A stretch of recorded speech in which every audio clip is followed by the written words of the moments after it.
Hello everyone, this is Dr. Dicks. Like, share, and subscribe to the channel, and I appreciate any support. If you're watching me on TikTok, King of Automation _AI, Instagram, King of Automation _AI, or my website, drdicks or even on my YouTube channel, I appreciate the support. I'm talking today about criminals and artificial intelligence. I talked a little bit about scammers, about resume writers in another video. What I want people to realize, if you are a hardcore criminal, if you make your living off of scamming, credit card scams, mortgage scams, PPP loan scams, the list goes on and on, your days are numbered. I want you to understand, nobody, not even myself, can outsmart a computer system. They have biometrics. They have these computer systems that are probably going to use blockchain. You're thinking you're going to get by using cryptocurrency and Bitcoin. The days of that are coming to an end. If you are a hardcore criminal with biometrics and these facial recognition scans, how are you going to get around when your face goes in front of a camera? If you have a warrant on you and this system talks to another database, they already know where you're at. 2, how are you going to be doing money laundering when everything is digital? I mean, I know people create these false bank accounts and think, oh, you know what, it's going to be a couple of years before they catch up with me. Technology is moving so fast to where they're going to catch up with people at a moment's notice. You never may think, or you never may realize when they're coming to get you, but they're coming. 2, not 2, but the second or third thing, I got a little bit confused. Second or third thing, the government, the feds, as we call them, DOJ, DEA, they don't have to even do police work anymore. They can watch you on social media and find out what you're doing. They can use AI to help identify crimes that way, because whether we know it or not, most people are committing crimes and then showing all the assets on the internet. The Porsche you got, the Ferrari you got. We know most people can't even spell Ferrari or Porsche or Bugatti, but they sitting in front of one. And they on there like, I'm stunting for the gram, cuz. I'm stunting for the gram. I'm like, and most of the people around you know you only make $40,000 a year. How are you able to come up with a $2 million car? And that's how people get investigated by the government or the local authorities. And they'll say, well, you know, man, they don't check everybody else. Well, everybody else wasn't as flashy. You brought attention to yourself. Remember, as Denzel said in the movie American Gangster, the loudest one in the room is always the weakest one in the room. And the receipts show that most people that do all the talking and all that scamming and show it are the weakest people in the room. Y'all watch the first 48 enough to know how people for a can of Coke and some Red Lobsters, Mike Epps will joke around and say, for ultimate feast, they will snitch on you. But what I want people to understand, artificial intelligence is going to solve a lot of these crimes they could not solve before. Look at it. Look how artificial intelligence and these computer systems are finding out who people that have been missing for 40 years by using genealogy, by, the 23andMe, and what's the other one, Ancestry.com, where everybody submits their saliva to see who they are. Man, these databases keep that information, and they're like, oh, we found somebody missing 40 years ago. They may be related to you. And now they're finding people where they just can get a sample of DNA. Yeah. If they're using it for DNA, what you think they're going to do when it comes to criminals? They're just sitting back waiting. I mean, everything is so digital. So if you're a criminal right now, I still do not that's a bad way to say it. I still do not understand why you want to be a criminal in 2024 when there is a wealth of opportunity to be legit.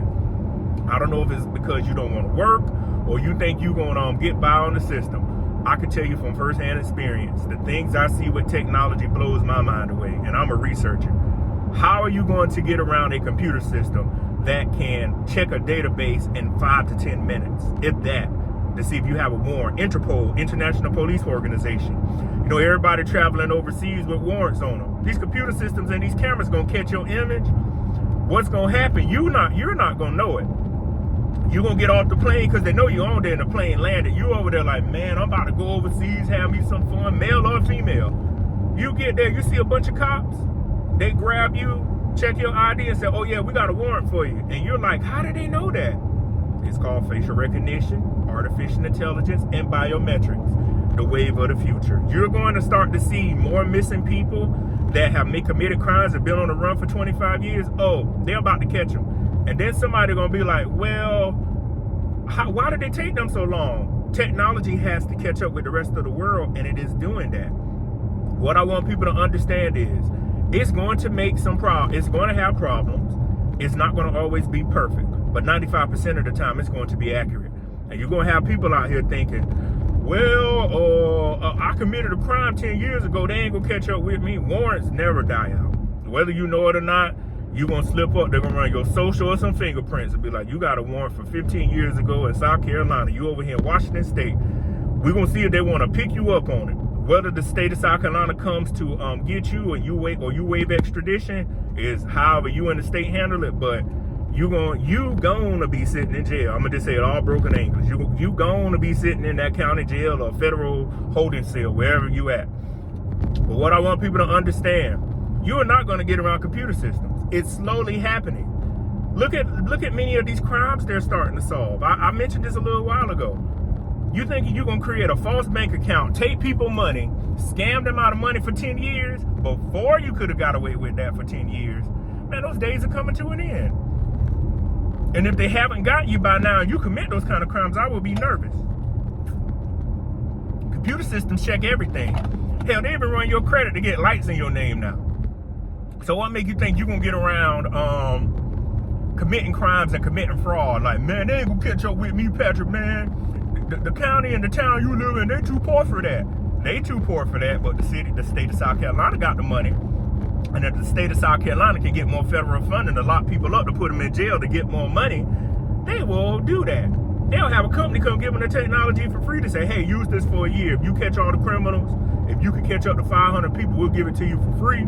If not, you owe us. The state gonna make sure they don't pay that money, so they're gonna get 500 people. Hell, they might be able to find 500 people in 2 or 3 months. But how the world is changing, technology is here. I want you to just think about this. Everything is so computerized. From the phone I'm doing the video on, your car is computerized. If you buy a Tesla, it's computerized. Everything is connected to the internet. What people don't understand, they're taking biometrics of everything. DNA. I mean, they have our fingerprints. They have my face. They have hair. I mean, what do people think? You're going to be able to live on their land forever and commit fraud forever? It's going to catch up with you. And I've noticed, and if you know the stories in the news, when it catches up with you, it catches up with you bad. I mean, some of these people look horrible from the stress. Like, man, all they're going to do is give me 5 or 10 years, but you're a convicted felon then. You can't even get a job. How you going to get a job with a record? You could start a company, but you'll say, well, I'm a convicted felon, man. And I'm like, well, you know, I found the money that I'm like, man, the Fed's watching you anyway. Please stop. I used to hear people with those ignorant statements when I was younger. I now realize how ignorant and stupid those people were. I hate to use the word stupid, but they were very dumb. You're going to try to sell drugs and think the cops don't know who you are. My dad always used to tell us, if the cops in the town know you by first name, it's a bad story. Because you're already guilty in their eyes anyway once they arrest you and they know you went to jail. Half of the people be on papers. When we say papers to the people out there that's on parole, you got to go see your PO officer every week. You got to piss and you got to pay money. So if you've done that and, you know, you came out on the other side, good for you. But for the folks that ain't faced that kind of life yet, I want to tell them, your time is coming. Keep playing around with these computer systems and artificial intelligence. It's only a matter of time before all these things come together. And when they come together, it's going to be ugly for a lot of folks. So again, my name is Dr. Patrick Dicks. I appreciate you watching the video. Like, share, subscribe to the channel. Peace.